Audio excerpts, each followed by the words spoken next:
How San Antonio matches up with Minnesota's new roster. The Minnesota Timberwolves are not the same team the San Antonio Spurs eliminated from the playoffs last season.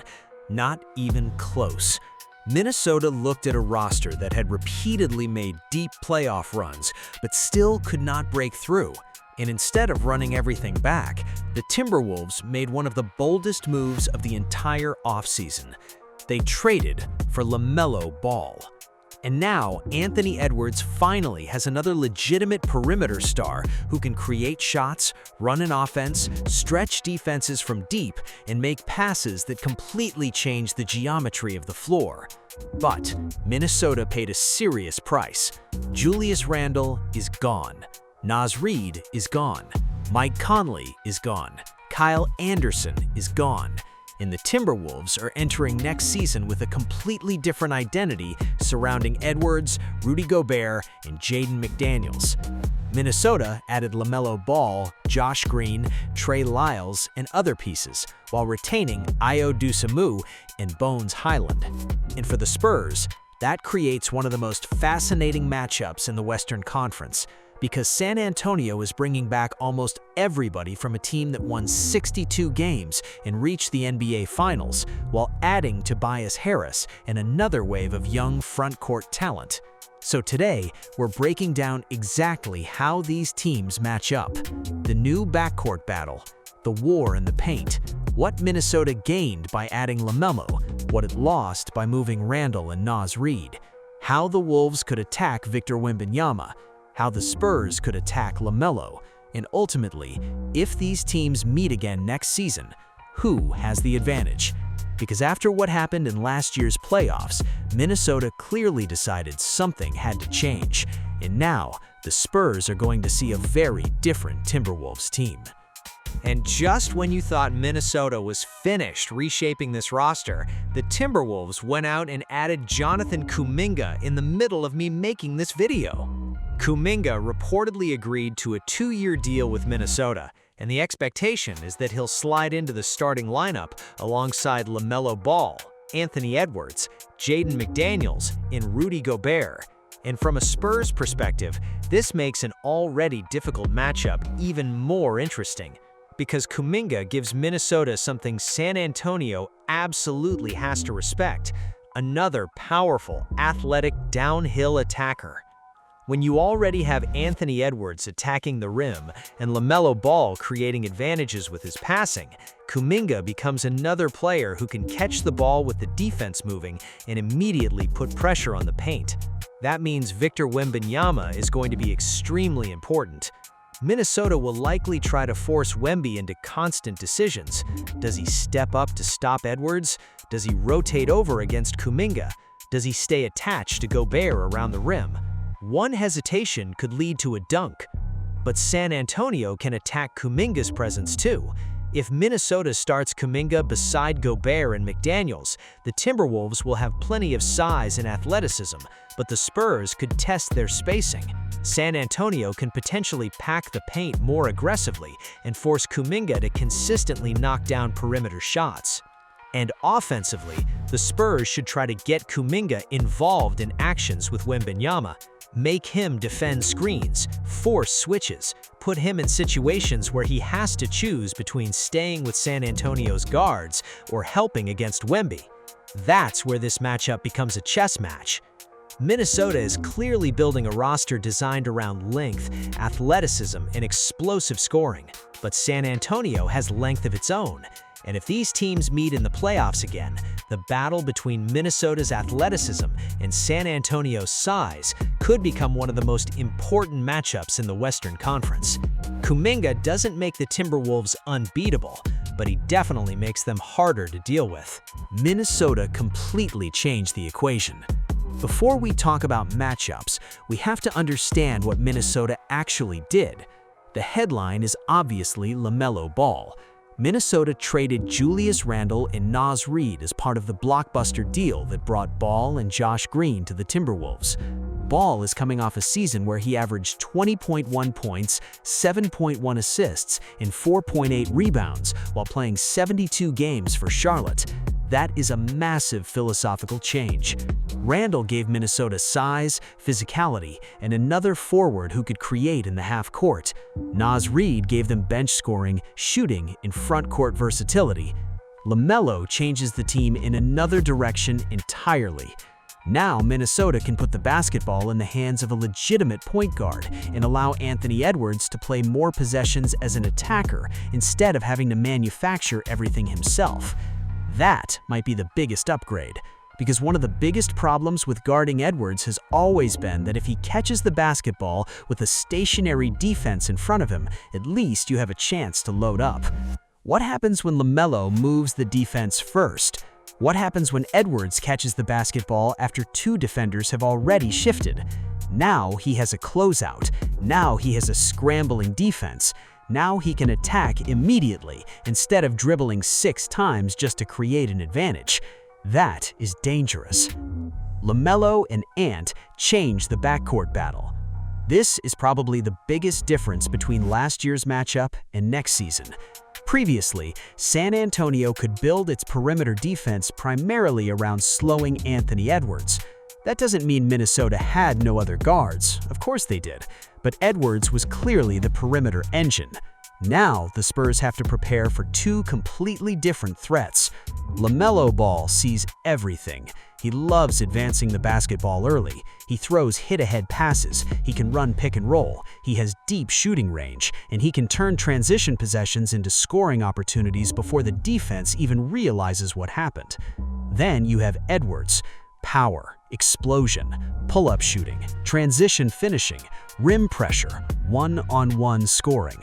NBA.com described Ball and Edwards as one of the league's most dynamic potential starting backcourts, with Minnesota specifically targeting Ball because they needed another true point guard beside Edwards. That means San Antonio's guards have a much more difficult assignment now. But here is the good news. If there is one roster built to throw different defenders at that combination, it might be the Spurs. Stephon Castle becomes huge. This matchup screams Stephon Castle. San Antonio needs Castle on Anthony Edwards. Not because Castle is going to shut Edwards down. Nobody does that consistently. But because Castle has the size, strength, and defensive mentality to make Edwards work. You want Edwards seeing bodies. You want him taking difficult pull-ups. You want him absorbing contact. You want him using energy just to get into the paint. Castle is one of the few young guards physically equipped for that assignment, and then Devin Vassell can take stretches. Carter Bryant could eventually get possessions. Dylan Harper gives San Antonio another big guard. That is what makes the Spurs roster construction so interesting. They do not have one defender for Minnesota. They have options. But who guards LaMelo? This is where Dylan Harper becomes very interesting. LaMelo is 6'7". You cannot simply put a small point guard on him and assume everything is fine. His height allows him to see over defenses and punish switches. But San Antonio can counter size with size. Harper is 6'5", Castle is 6'6", Vassell is 6'5", Carter Bryant is 6'6". The Spurs can switch assignments without suddenly putting a tiny defender into an impossible matchup. And offensively, San Antonio should make LaMelo defend. That might be one of the most important tactical points in the entire matchup. Ball is an incredible offensive player, but defense is where opponents will test him. Scouting analysis of the new Minnesota backcourt has specifically identified Ball as the player opponents are likely to hunt in pick and rolls and switches. So if I'm Mitch Johnson, I am putting LaMelo into actions over and over again. Fox Ball pick and roll, Castle screening for Fox, Harper attacking Ball off switches. Make LaMelo defend strength. Make him fight through screens. Make him defend multiple actions. If he's going to make San Antonio work defensively, San Antonio needs to return the favor. De'Aaron Fox could be a major advantage. This is where De'Aaron Fox becomes extremely important.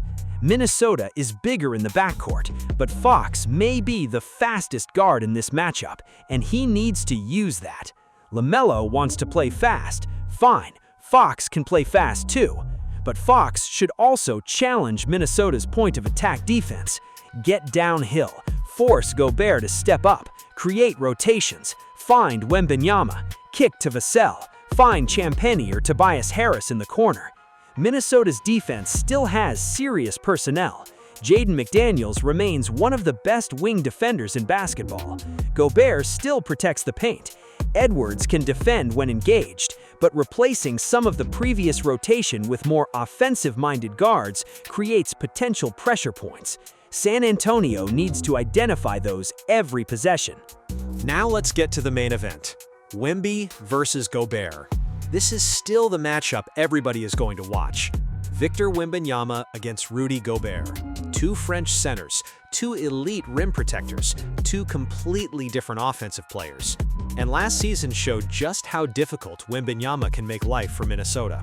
Before the playoff series, NBA.com noted that Wembanyama averaged 36.7 points in 3 regular season meetings with Minnesota, while shooting 51.9% from 3. Even more incredible, Minnesota surrendered 133.9 points per 100 possessions during the regular season with Wembanyama on the floor against them. That is the problem for Gobert. Gobert wants to protect the basket. Wemby does not let him stay there. If Gobert backs off, Wembanyama can shoot. If Gobert comes out, Wemby can put the ball on the floor. If Minnesota switches, Wembanyama gets smaller defenders. If they double, San Antonio can create 4-on-3 situations. Gobert is still one of the best defensive centers of his generation, but Wembanyama presents almost the worst possible geometry for a traditional rim protector. Minnesota can make Wemby work too, but let's not act like this is completely one-sided. LaMelo changes how Minnesota can use Gobert. Gobert has always been one of the league's best lob threats, and now he gets to play with one of basketball's most creative passers. That matters. Minnesota can put Wembanyama into high pick and roll. LaMelo comes off Gobert's screen. Does Wemby drop? LaMelo has the pull-up. Does Wemby step higher? Gobert dives. Does San Antonio bring weak side help? Now Edwards is waiting. That is dramatically different from Minnesota's previous front court structure. With Rando and Gobert together, Minnesota often had two players wanting to operate near the paint. Removing Randall could create cleaner spacing around Gobert, which should make Ball-Gobert pick and rolls more dangerous. That improved spacing has been one of the major arguments for Minnesota's new offensive structure. This will test Wembanyama's discipline. He cannot hunt every block. Sometimes he has to contain LaMelo, sometimes he has to recover to Gobert, sometimes he has to trust Castle and the weak side defenders. That chess match could determine games. The loss of Naz Reid matters against San Antonio. This is something I think could become extremely important. Minnesota upgraded its perimeter creation, but they sacrificed front court versatility. Naz Reid was difficult because he could drag bigs outside, he could shoot, he could attack slower defenders. He gave Minnesota a completely different center option from Gobert. Now he's gone. That matters against San Antonio because the Spurs are already enormous. Wembanyama, Luke Cornett, Terrace Reed Jr., eventually Jaden Quaintonance. Minnesota still has Gobert, Joanne Behringer, and the 7'3" Rocco Zikarsky among its big man options, but some of those younger front court pieces remain developmental players. That could become a serious issue if Gobert gets into foul trouble. Who guards Wembanyama? Who handles Cornett? Who keeps Terrace Reed off the glass? That is why I think the battle in the paint still favors San Antonio. San Antonio could punish Minnesota with size. Imagine this lineup: Fox, Castle, Vassell, Tobias Harris, Wembanyama. That is size almost everywhere. Or go younger: Castle, Harper, Vassell, Harris, Wembanyama. Now your smallest player is approximately 6'5". And later in the season, if Jaden Quaintonance becomes available, San Antonio could get ridiculous. Castle, Harper, a wing, Quaintonance, Wembanyama. That is where Minnesota could really struggle physically, because losing Randall and Reed removed two strong bodies. The Wolves gained skill, they gained playmaking, they may have raised their offensive ceiling, but they also changed the matchup physically. San Antonio should test that. Post smaller players, attack the offensive glass, get downhill, make Minnesota defend Wembenyama around the basket. Jaden McDaniels may have the hardest job. Do not forget about Jaden McDaniels. He becomes incredibly important because Minnesota is going to ask him to solve problems everywhere. One possession he might guard Fox, next possession Vassell, maybe Castle, maybe Harris, potentially Wembenyama briefly on switches. That is a huge defensive workload, and San Antonio should intentionally force Minnesota to decide where McDaniels goes. If he guards Fox, Vassell may get a softer matchup. If he guards Vassell, Fox attacks LaMelo. If Minnesota hides Ball on a lower usage wing, use that player as the screener. Make Minnesota communicate. Make Ball switch. You cannot allow Minnesota to simply dictate defensive matchups. Anthony Edwards remains the biggest threat. For all the talk about LaMelo, let's remember something. The Timberwolves are still Anthony Edwards' team. Last postseason, Edwards averaged 23.7 points in Minnesota's 6-game series against San Antonio. The Spurs ultimately won that series while averaging 120.7 points and 50.2 rebounds, compared with Minnesota's 104.5 points and 43.8 rebounds. But Edwards now has something he did not have in that series, a true high-level creator beside him. That could make him significantly harder to defend. I would expect more catch-and-shoot opportunities, more backdoor cuts, more transition attacks, more possessions where Edwards catches against a defense already in rotation. Those are exactly the possessions San Antonio has to prevent. Make Edwards create against a set defense. Do not let LaMelo turn every rebound into transition chaos. Pace could decide everything. Both teams can run, and this matchup could become incredibly entertaining because both backcourts have players who thrive in transition. LaMelo loves early offense. Edwards is terrifying in the open court. Fox may be the fastest player on the floor. Castle is a freight train. Harper attacks. Wembenyama runs like a wing at 7'4". The team that controls transition could control the game. If Minnesota forces turnovers and gets LaMelo throwing 60-foot passes to Edwards, San Antonio is in trouble. If San Antonio rebounds and Fox pushes before Gobert gets established, Minnesota is in trouble. This might become less about traditional half-court basketball and more about who can dictate tempo. The bench is where San Antonio has a real edge. This is where I still strongly favor the Spurs. San Antonio can bring Dylan Harper off the bench, Keldon Johnson, Carter Bryant, Luke Cornett, Harrison Barnes. Then either Tobias Harris or Julian Champagnie could also be part of that second unit depending on who starts. That is serious depth. Minnesota still has Ayo Dosunmu, Dante DiVincenzo, Bones Highland, Terrence Shannon Jr., Josh Green, Trey Lyles, and young frontcourt pieces. So this is not a bad bench by any means. But San Antonio has more proven size and more lineup combinations, and Dylan Harper could become the difference. If Minnesota's starting backcourt leaves and Harper immediately attacks the reserves, the Spurs can win those non-starter minutes. That happened repeatedly last season, and over a playoff series, those 6-minute stretches can decide everything. So who has the advantage? I still lean San Antonio, but I think Minnesota is more dangerous offensively than the team San Antonio eliminated last season. LaMelo Ball changes everything. He gives Edwards somebody who can create advantages before Edwards even touches the basketball. He improves Gobert as a lob threat. He adds another deep shooter. He gives Minnesota transition creativity. And that backcourt could absolutely explode for 70 combined points on the right night. But San Antonio has answers.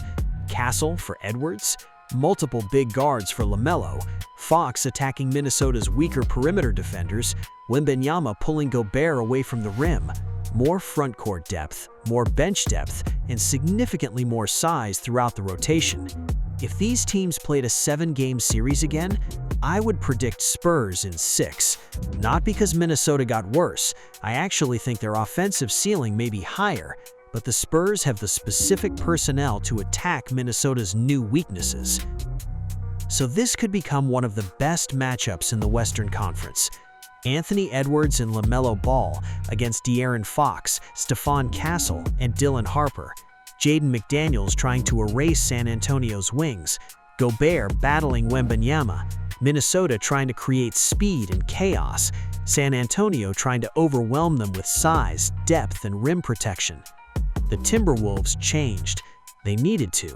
San Antonio beat them in 6 games last postseason, and the Spurs closed the series with a 139-109 Game 6 victory. Minnesota responded by taking an enormous swing. Now we find out whether LaMelo Ball was the missing piece, because there is one thing I feel confident saying. The next Spurs-Minnesota matchup is not going to look anything like the last one. Minnesota is faster, more creative, more dangerous in the backcourt, but San Antonio may be bigger, deeper, and even better equipped to punish the areas where the new Timberwolves roster is vulnerable. So let me know what you think down in the comments. Who has the better backcourt? De'Aaron Fox, Stephon Castle, and Dylan Harper, or LaMelo and Anthony Edwards? Who wins the paint battle between Wembenyama and Gobert? Did Minnesota improve by sacrificing Julian Randle and Naz Reid to build around LaMelo and Edwards? And if these teams meet in the playoffs again, Spurs or Timberwolves, and in how many games? Hit the like button, subscribe to the channel, and turn on notifications for more San Antonio Spurs commentary. Thanks for watching, and I'll catch you guys in the next one.